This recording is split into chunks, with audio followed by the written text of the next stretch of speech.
My name's Tay. Concussion Chats is a podcast hosted by the McGill Students for Concussion Legacy Foundation with the help of Nick from Concussion Talk. We hope to provide hope and strength to those suffering from concussions through sharing experiences of others. Today, I have a recording of Emily Fraser's talk to our concussion support group. Emily is an educator and the face behind the Instagram account post_concussion_support.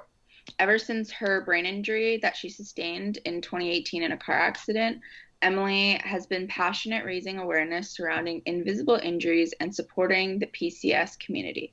The beginning of this recording did get cut off, and the part that got cut off is just Emily saying she got into a car wreck.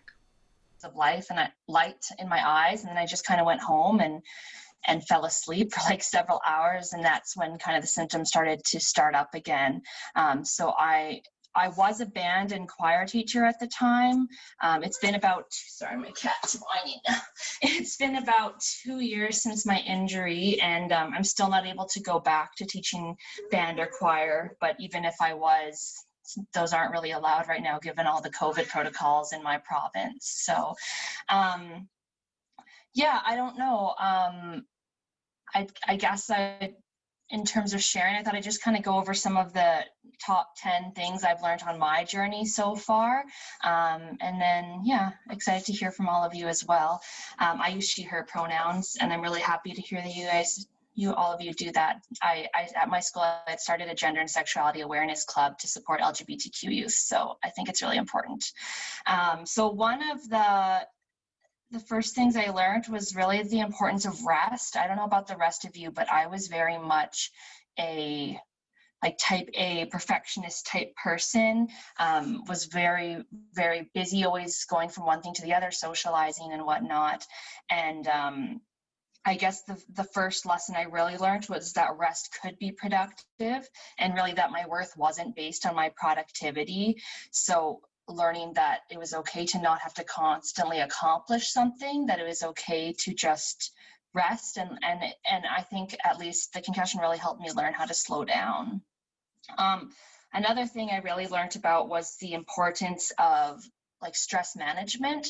I had never known, I tried meditation on and off, but actually just being completely debilitated in a dark room, staying at home, I was kind of forced to really pick up meditation. And one of those things that I learned about was the vagus nerve.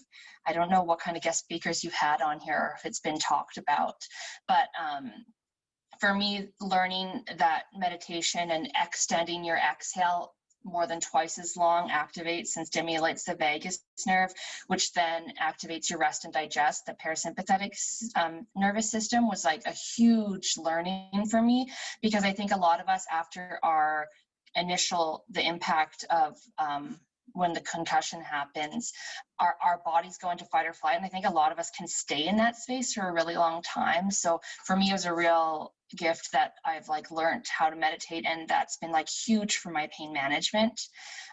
It's all over Instagram.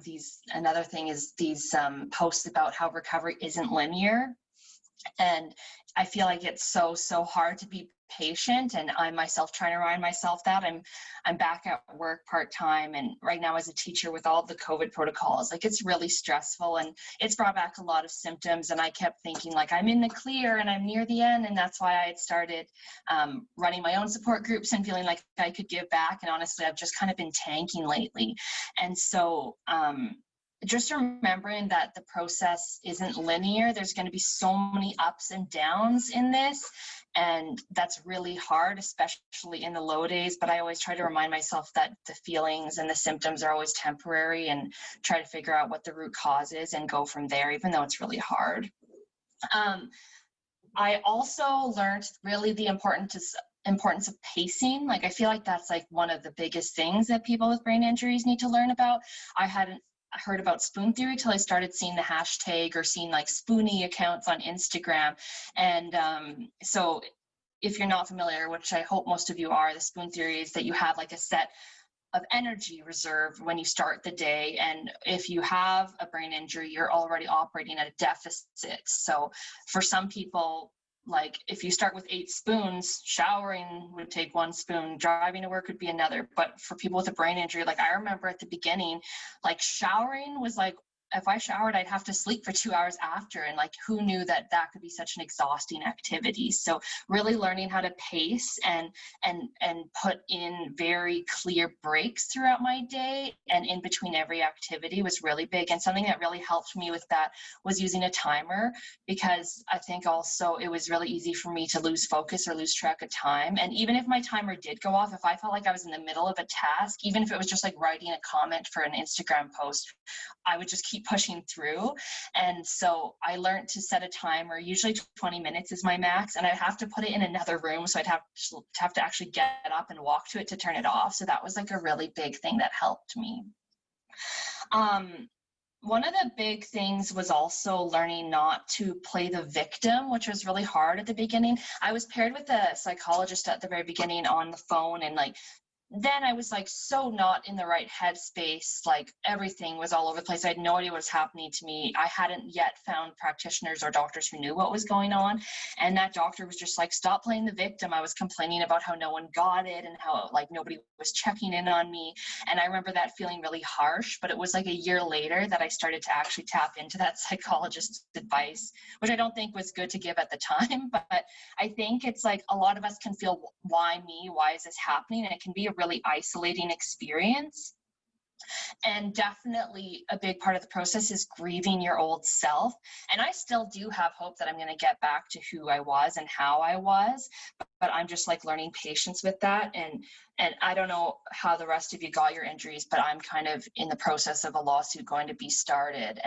And so part of it was my fixation on symptoms. And even with like LTD and all that, the casework managers calling you and constantly asking about your symptoms and having to go all these different appointments.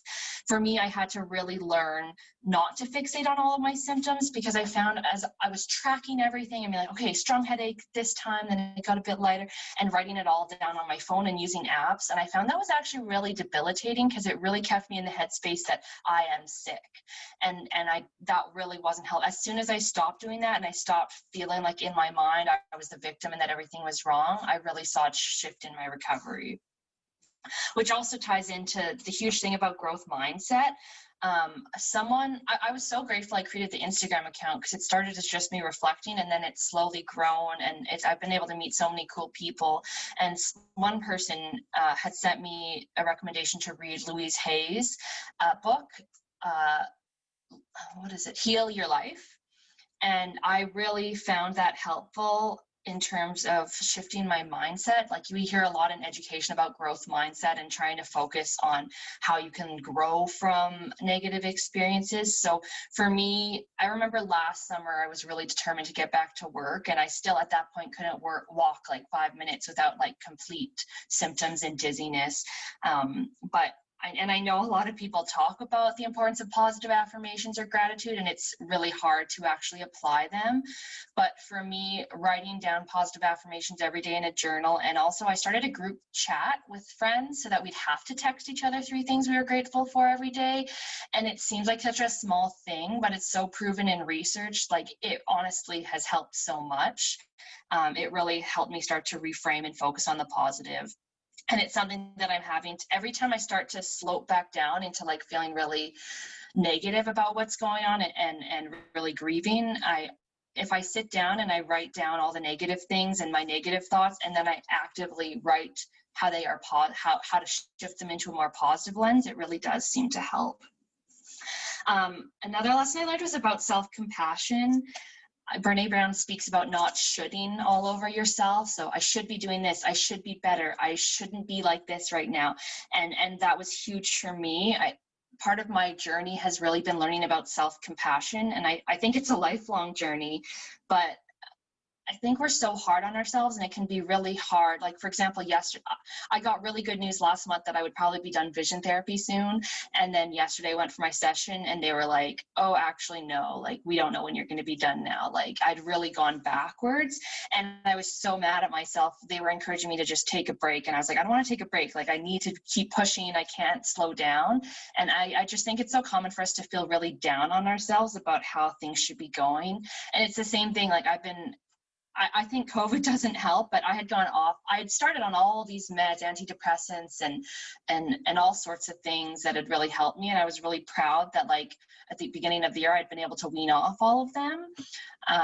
But I've recently been talking with my therapist and doctor, and I've decided I am going to go back on my meds because I have not been feeling great the last few months. And that's really hard for me because I think it was easy when my injury first started to feel like, okay, it's okay that I'm going on all these meds because it's because of my accident. But now that I'm feeling better and I've made a lot of progress, it's almost like that stigma too, like that internalized feeling like we shouldn't be doing that. So that's kind of been hard, but I'm trying just to remind myself to have a lot of grace and self-compassion. And one really practical tool that helped me with that was loving kindness meditations. If you've never heard of those, I really recommend looking into it. There's so many free ones on YouTube or anywhere. And I've shared it with a lot of my students whenever they're in a conflict with someone, and they always say it's helpful. But the process is basically really giving yourself compassion, sending yourself love, and then you send it out. And I always find that that's like super helpful. Another thing that's really important is just to trust the process. It's really easy to just focus on the negative and why this happened, but I keep bringing myself to just really kind of going with the flow and feeling like, I don't know how all of you feel philosophically about it, but I really do think that this happened for a reason. I think I was like on a path where I wasn't listening to the signs that the universe is trying to send me or whatnot. Like I wasn't happy with a lot of things in my life. And this has actually forced me to slow down. It's taken longer than I'd hoped for me to learn the lessons. And it seems I have to keep relearning the lessons. But I've definitely just learned to trust what's going on and the gift of this traumatic experience, because when I look back, I wouldn't change what's happened because I've learned so much. As a teacher, I've become so much more empathetic to invisible illnesses and mental health and been able to really empathize with people that way. It helped me start a podcast, which I would have never considered, but people who follow my account started suggesting it, and it's been really awesome. I've met lots of amazing people, and I think the biggest thing is I've actually learned how to slow down and really think of my priorities. So a couple more. One is about listening to my body. Since my injury, I've really started to tap into intuition and trying to just, people say trust your gut, but I feel like we all have this inner sense of knowing that we don't necessarily get taught how to develop. And for me, really tapping into the connection with my body, whether that's knowing what practitioners I should go forward with. Like at the beginning, when I would see some people, I'd know in my body, I was like, this doesn't feel aligned, this doesn't feel right, but I'd still keep going with it. So I think a big part is to learn to trust your body. And also along with that is the whole connection between the gut and the brain. Like a lot of scientists are now talking about how the gut is the second brain. And so really eating anti-inflammatory, hydrating a lot. I feel like for me, my natural tendency when I'm stressed to cope is to eat not well, but with recovery, learning to listen to my body and treat it with compassion the same way I'm trying to treat my mind with compassion, is just nourishing it with the right nutrients, which isn't always easy, but I feel like a big thing is about learning to take care of ourselves. And then the last thing I've learned is the importance of sharing my story and connecting and reflecting. Really finding that there was such a community. And once I got on Instagram and started finding all these amazing accounts and support, like that was a huge shift for me, because I feel like at a certain point it can be really draining on friends and family who actually didn't fully get it. And it just felt like I was sometimes talking to a wall, or they weren't giving the support I needed. So being able to find people online has been huge. So if you are dealing with an injury, which was probably why you're here, I really encourage you to reflect on it, whether that's just on your own journal or even starting a blog or posting on Instagram. I think it's so important to raise more awareness of it, because as a teacher, when I first started, I remember feeling like concussions weren't even a thing, and that students were faking it to get out of schoolwork or final exams. Like that's really what I thought about it. And now going through it myself, I know it's such an isolating experience. So I really encourage all of you to reflect. And I think it's awesome that these kind of support networks exist, because I think building community is really important. But yeah, as kind of a final thing, one of the ways when I reflect, I feel like just talking about my story has been able to help others relate to it. So I've kind of compiled some resources. So if you do follow me on Instagram and don't know about it yet, I have a link to a Google Drive where I've kind of put together resources and saved handouts that I've gotten from people. Like, I don't know about where you live, but in Calgary, it took 13 months for me to even get into the the brain injury clinic. And they had you had to wait 3 months before even like being able to like your doctor to refer you. So there's like a really great handout with a bunch of really tried and true research and practical tips that I feel like I shouldn't have had to wait a year to get. So all those things are in the Google Drive. And then also the podcast I started, it's called the Podcast because I teach a course called Career and Life Management, which is mandatory in Alberta. But there's lots of episodes, especially at the beginning, that are specifically about concussions. Adrienne, I heard you at the beginning talking about how you're returning to work. So the first episode was actually right when I was returning back to work, talking about my journey, and I had met with another person who I'd connected with online as she started her return to work. So it has a lot of good tips in there. And then I've also interviewed people like Molly Parker, who is awesome if you don't know about her.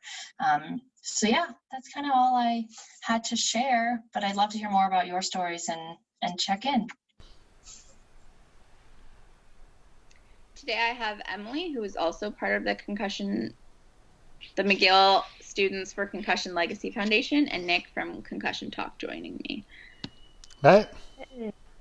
Hey, thank you, Taya. Thanks, That Taya. was an awesome chat by Emily.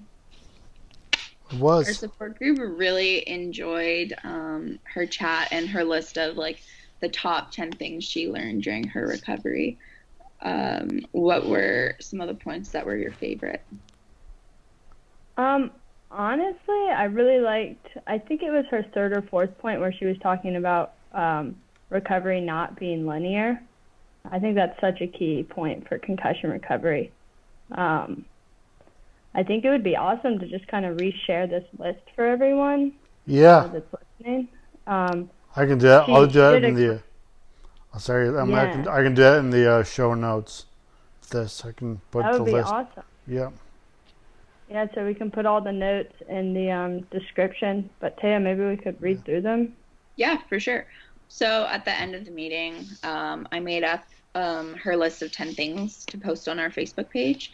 Number 1 was the importance of rest, and that resting is productive, which is really hard to remember, and it's a hard way to view rest for sure. Did you want to read off number 2? Yeah, the importance of stress management, meditation, and stimulation of the vagus nerve is really helpful. And Emily talked a bit about how we can stimulate the vagus nerve through things like humming, laughter, massaging the back of your neck. And there's some other ways. I think she has a YouTube link that we can share.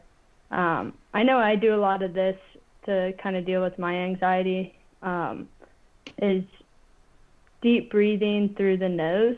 Nasal breathing through the nose has been really, really key in my recovery. I never learned that in my recovery. No? No, I mean my recovery was, 14 years ago. Or no, geez, 17 years ago. So, it's a lot has changed. But yeah. Our speaker from the week after Emily, actually, she is certified in a bunch of breathing techniques and stuff. So we'll talk about some more breathing techniques then too. Cool. Awesome. And so we talked about how recovery is not linear, and just realizing that some days will be better than others, and there will be so many ups and downs, and to just take it one day at a time. Emily, go for it. Oh, I think that's a great point, and like people here take it one day at a time a lot, and that can get a bit, annoying or whatever. Just like a bit trite, and just but it's just not. So maybe not. I mean, the one day at a time is a bit, like I said, it's a bit trite, but it's basically all it is. And it is every day. It's just every day. It's just a different moment, and live it and accept it, and just if it's hard and you don't enjoy it, but if it's good, enjoy it. So Yeah, definitely. It's really hard to keep that mindset too. Yeah. And to listen to people always repeat that, but that's all it is one day at a time. Because one day you could be feeling amazing, 1 minute you could be feeling amazing, and then 30 seconds later you could be feeling terrible. So Yeah. it's definitely an important part. And it's, go for it. I was going to say, it's not to say that we can't try to do something to make it better. I live by one day at a time, truly. Yeah. But that kind of brings us to like some of her other steps, like 4 being the importance of pacing, and the spoon theory, which Taya, I think you're probably better at describing the spoon theory than I am. So never heard spoon theory. Okay, so basically I don't think spoon theory is I probably won't do it justice in explaining it, but there's stuff online all over the place about it. But basically, the spoon theory is really helpful for pacing because you'll start off with a certain amount of spoons in a day, and once you run out of your spoons, you can't do any more. So she talked about how some days showering costed her, I don't know, call it like 2 spoons or something. And so she wouldn't have enough spoons. So it's just spoons instead of energy. Yeah, spoons, so like in the book The Ghost in My Brain, how he has like the battery pack analogy with the A pack, the B pack, and the C pack. That's kind of how you're viewing spoons. And it's something that people with chronic pain also often use. It's just a good way to kind of not push yourself past your limit, because we all know with concussions, when you push yourself too hard, you just set yourself even further back, and it just, all your symptoms come back with vengeance. And then another thing we talked about, she called it not playing the victim, but someone during our discussion suggested rephrasing it to sort of like not dwelling on the past and kind of letting people know what you need, rather than just expecting they'll know what you need. So just kind of communicating also is kind of part of that. And don't fixate on your symptoms too much. I think that's important. Yeah. Like, I think. Go for it. I think that this is super relevant in my story, is that learning not to play the victim. When I got my concussion when I was 14 or 15, my bad one, for lack of a better term. I was super, because it was 2012. I don't know, Nick, if you can relate to this sort of thing, since it was a longer time ago. Yeah. It just felt like the doctors weren't understanding, and I was supposed to be okay.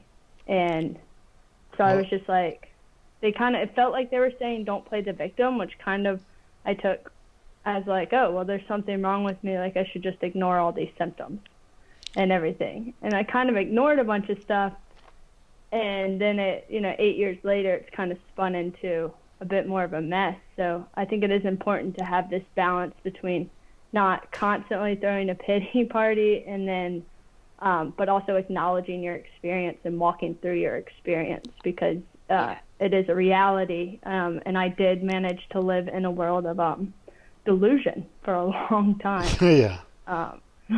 So it is, everything's a balance.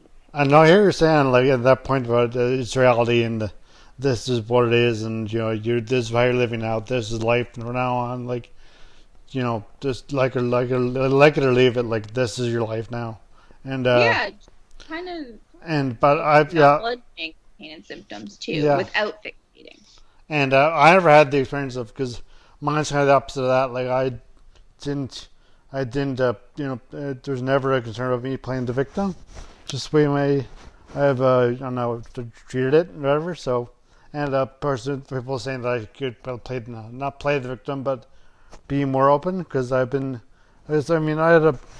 injury was, now again, not to use the word I know, because I know the seriousness of post-concussion syndrome and all that, but my injury was more acute, I guess is the easier way to say it, more acute and very serious in the acute phase. So I was in a coma, and And I've had like permanent for at least 17 years now. Injuries which are getting better. So and my function is getting better. And but I've never been one to really talk about my problems like that. I'm not saying. I mean, my friends and family are, they know, and they're well aware of my issues and stuff, and they've been Yeah. great. But I mean, there's only so much they can know because they haven't experienced it, and it's Yeah, for so sure. it's yeah. More doctors asking me questions like what can you not do, or and if they're trying to do as nice as they can. I'm not saying it like, but yeah, but I know what you mean, Emily, about it's just difficult to really. It's not so much doctors saying like, for me, it's not the doctor saying don't play the victim or because it's the opposite, but it's just people not understanding it totally. 'Cause it's not like because always like a invisible injury, but it's more Hmm. a confusing injury. It's kind of it's a Yeah, definitely. Yeah. muddled No, injury. No one knows what you mean when you say like, "Oh, I just don't feel right," or my head kind of hurts, but not really, and like exactly. it's aching but not aching, and it's throbbing but not throbbing. It's like okay, what does that mean? And it's like they mean well, or they could mean they mean Mhm. well, but I mean they just can't understand it because it's not them. It's not their Yeah, it makes process. it really difficult to kind of deal with because no one really understands it. And we also kind of just discussed like how acknowledging your pain and symptoms is best rather than like fixating on them because when you resist, that's when they persist. So totally shutting out the fact that you're having symptoms and you're having these difficulties just makes it even more of a Yeah, difficulty. that's So kind of you like kind Yeah. of have to point to this. get head on. Her number 8 was is trusting the process, and Mhm. this says now there's more. So like this happened for a reason. This is a gift, this experience, which I don't know, like, but the happened for a reason. I understand that this like it's a gift and it happened for a reason to talk, but like it's just it's I don't know always not always I'm treated as, but recently I've treated more as just not so much that it's a gift or happened for a reason, but that it is a fact of my life, and this Yeah. it's an event that it's an event. It's one of the events I had in my life. Like another event was like that. I went to the grocery store yesterday. That's Hmm. an event, Yeah, and it's it's just like really and accepting it. yeah, like that, Yeah.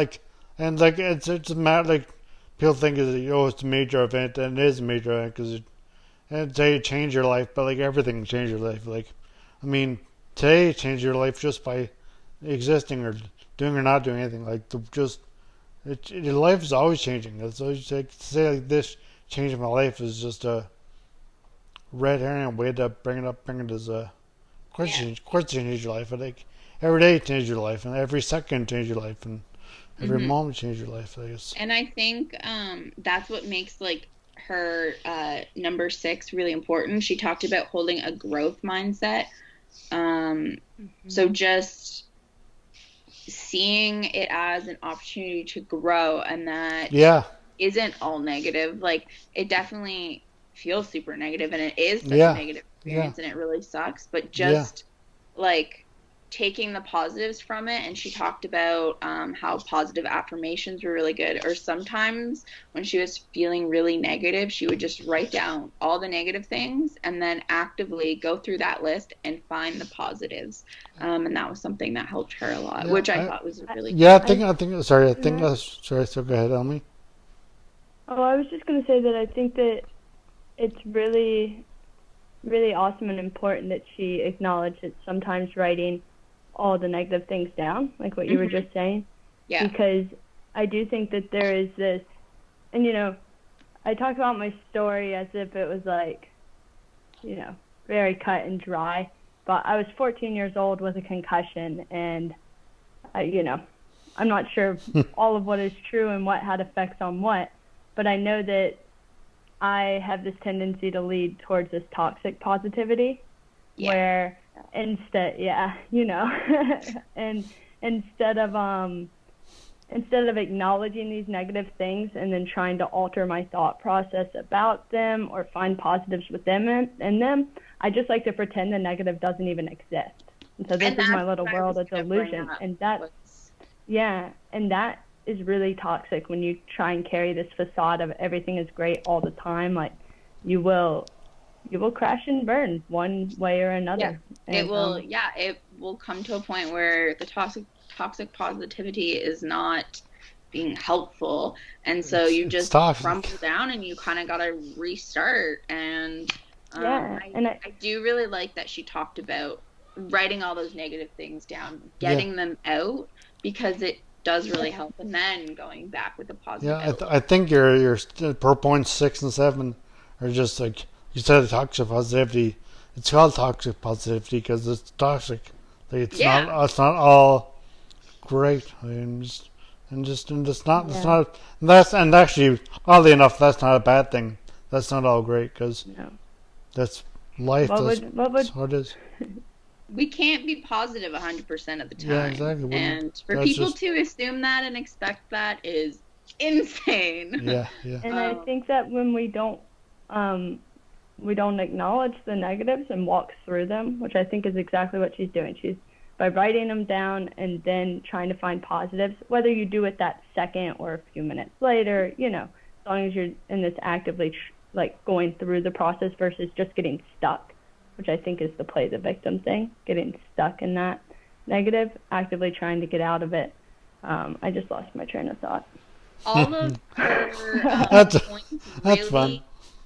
Kind of go together, like the whole not getting stuck in the past, holding a growth mindset, getting through that negative stuff to the positive, and then that comes with number 7, which was the importance of self-compassion. Mm-hmm. You can't should yourself, and you can't compare yourself to your pre-concussion, pre-TBI because you're a different person.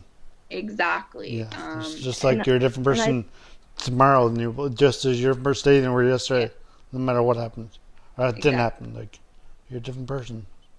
So. Yeah, and I think one of the key things for me to realize with the self-compassion is that, at such a young age, I felt so much grief, and I couldn't really identify that it was because I was grieving my old self. Like Nick, you were saying earlier, it's so hard to tell the doctors what's wrong.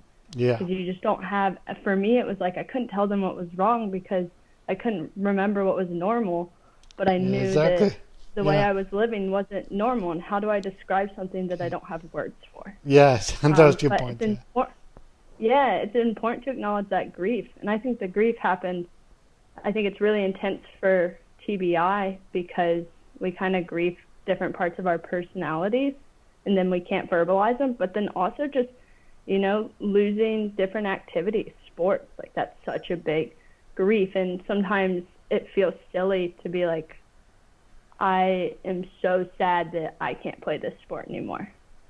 Because but that is I have to have compassion.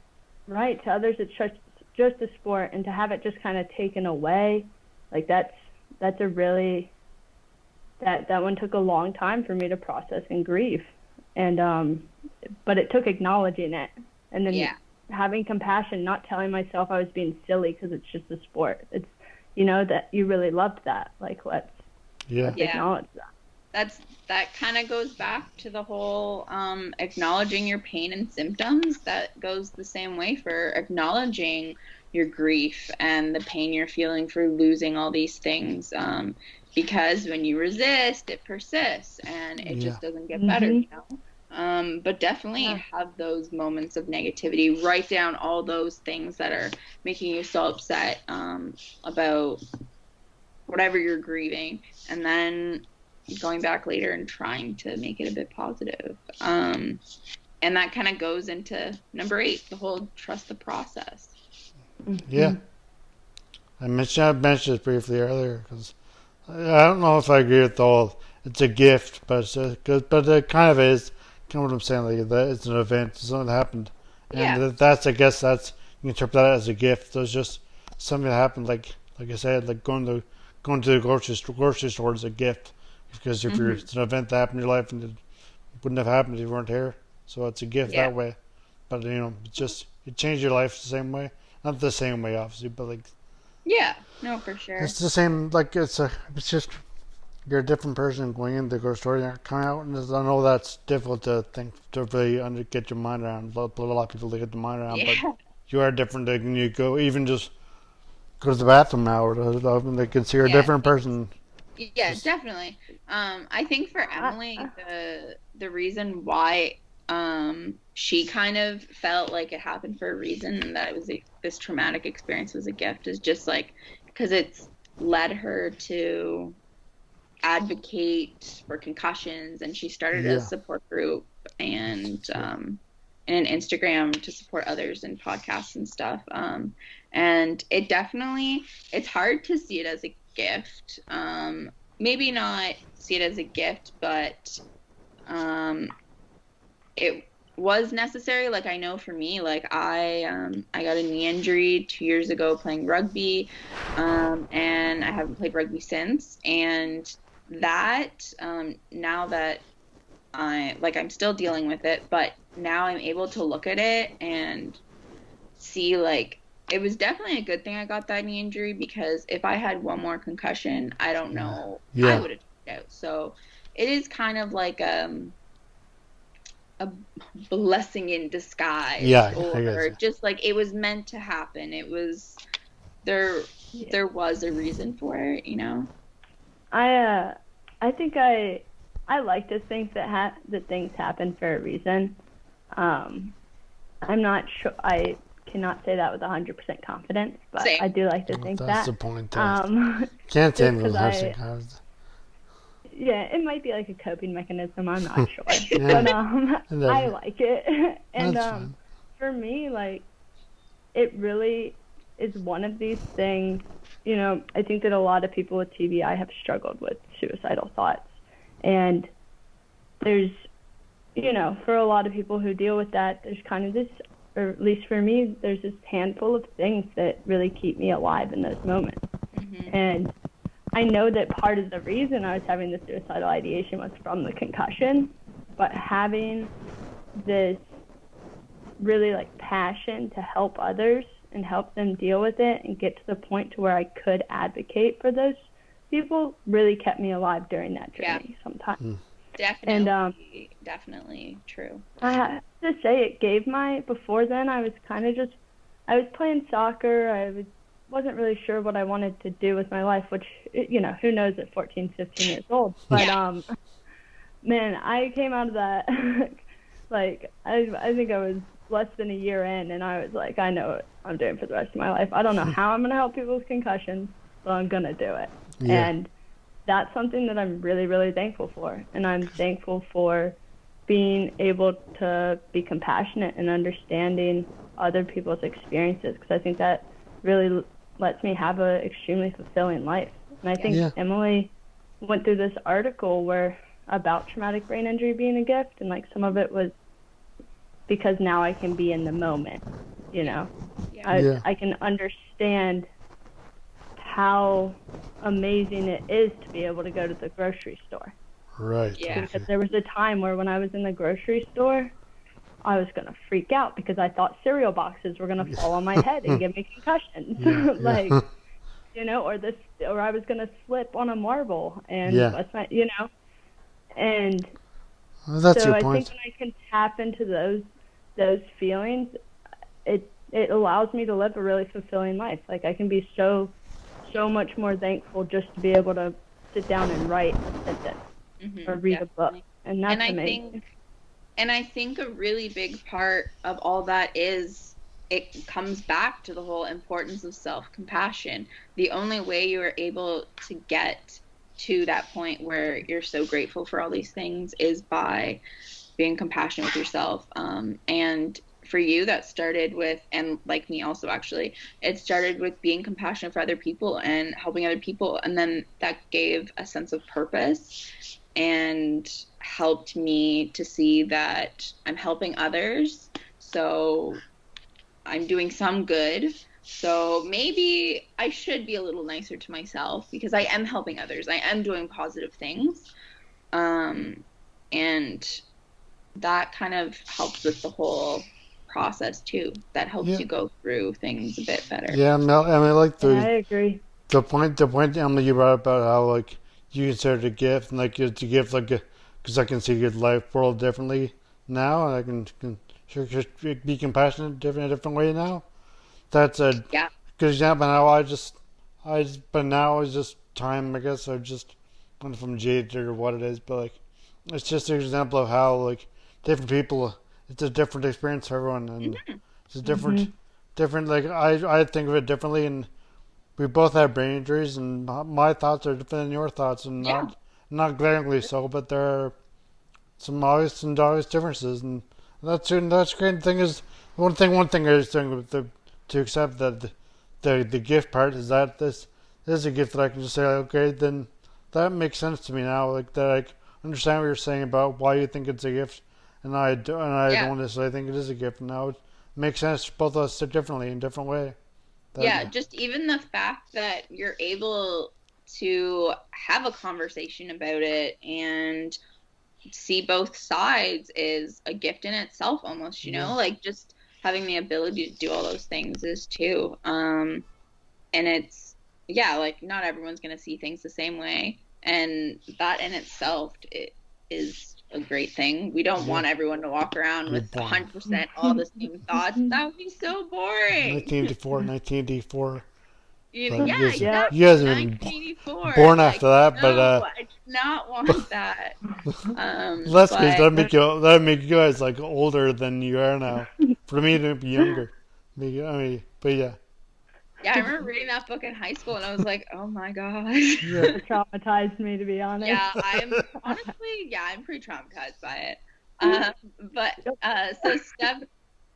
So number 9 was trusting your intuition, tapping into the connection with your body, even if it's just choosing a physician. Trust your body. Emily talked about how there was a physician where she just kind of knew it wasn't going to work for her, and trusting her body was really important.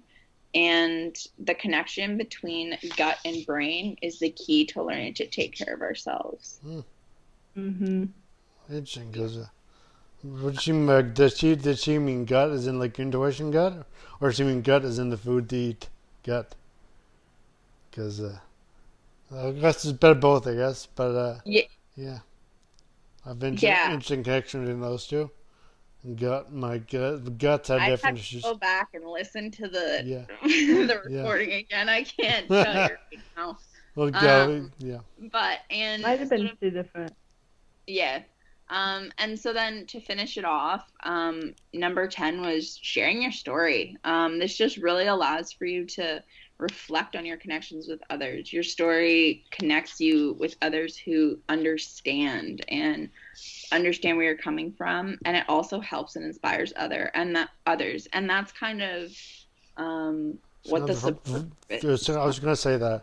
So reading your support group is. Yeah, our weekly meetings, it's a group of people that understand what you're dealing with. Not exactly what you're dealing with, because no brain injury is the same. But they understand the struggle of not having people going through the same things. And that you have a problem. Yeah, and understand that it is real. You're not making it up. You're not like, just because you had a good day today and a bad one yesterday doesn't mean that you were faking anything. It just means you had a good day. And so just having a place for people to be vulnerable and completely open, but also have some good laughs. Yeah. I also want to say that I think that sometimes when we say sharing your story also helps inspires others, it does. And I think I used to think that I had to share my story in this like exact perfect way so that it would be amazing and like so inspiring you could make a movie out of it. But it's really, I just have to share my story from my heart. And it can be, you know, kind of incoherent, but as long as somebody is sitting there with some sort of desire to get better and some sort of willingness to understand, they will take something away from my story. Yeah. So I just want to say to anybody that's listening and wants to share their story, we're always looking for speakers for our Thursday And it doesn't have to be some amazing presentation. No. Just speaking from the heart, you never know what 3-word sentence in your talk could inspire and help save somebody's life. It might be the simplest thing in the world, and somebody just needs to hear it in that moment. Yeah.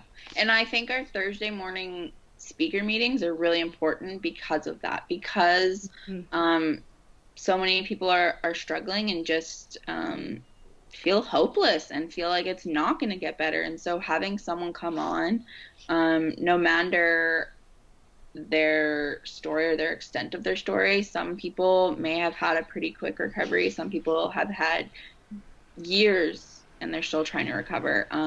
But no matter what it is, it does inspire other people. And it is really important to share your story for yourself, to also recognize, wow, I've come so far. I'm doing so well. I'm a badass.